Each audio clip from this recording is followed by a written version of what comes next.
Alright guys, I just wanted to show you my Cumberland flow tube updated. There's about 25 hours put into this, believe it or not. I put a small 20-pound thrust on the back of it, made my own transit, and designed, there's 2 bolts that go down there and 2 bolts that come off here, and this part removes and the back part slips out.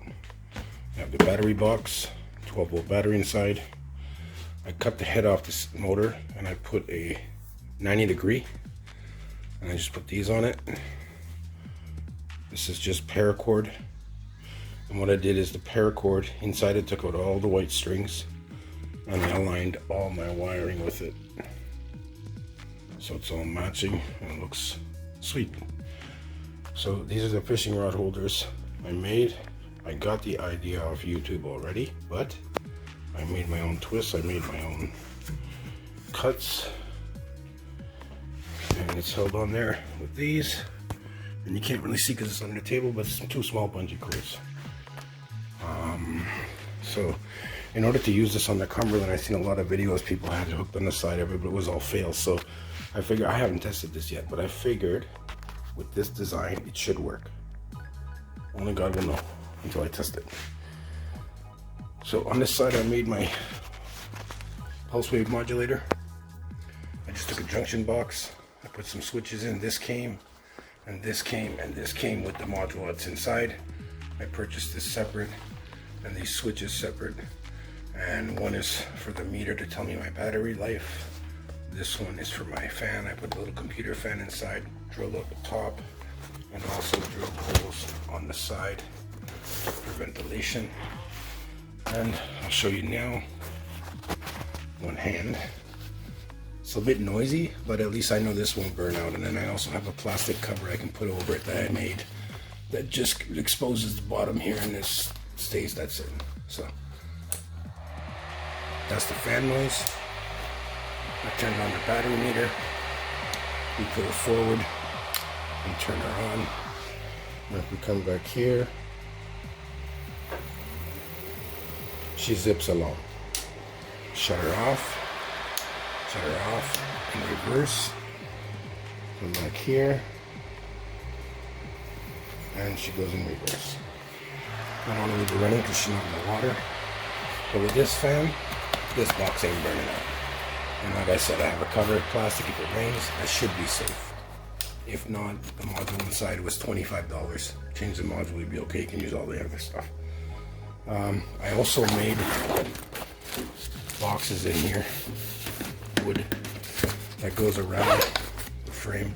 It sits inside with some weather seal underneath so it doesn't put any pressure on the tube. It's cut on an angle.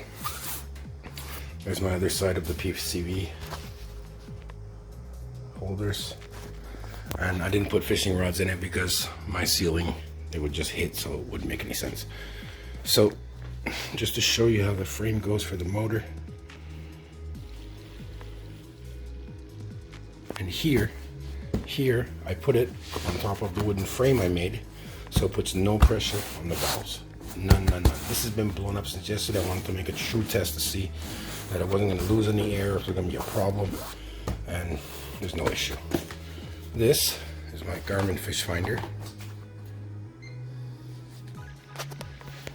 and this is my charging box that I made myself. Inside is a 12-volt battery, and I mounted the Garmin on here. I put this plate here. You have a 12-volt lighter. If you turn it on, you have a reader here, it tells you how much voltage. I have a double USB, and then this is run direct by itself with the power into the box, directly onto the battery with a fuse inside. And this also has a fuse inside. And then down here, when I take it out, because the box is removable, you have a port direct to the battery, which goes to your charger to the wall in the house. And then I have my GoPro battery charger on the side, I just would put a USB cord and plug it in here and charge your GoPro batteries if you're running out of battery life. Sorry about the one-handed look. So that's it. That's with that. And here's my transducer. I mounted it like this on straps. This I made. It's a boot rack from IKEA. Screwed it down.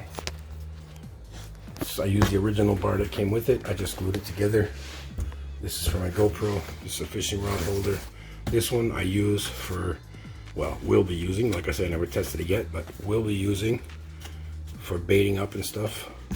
This can use for whatever. And then I have some other things that go inside here, some tools and things. And I think that's about it. It was really fun to do.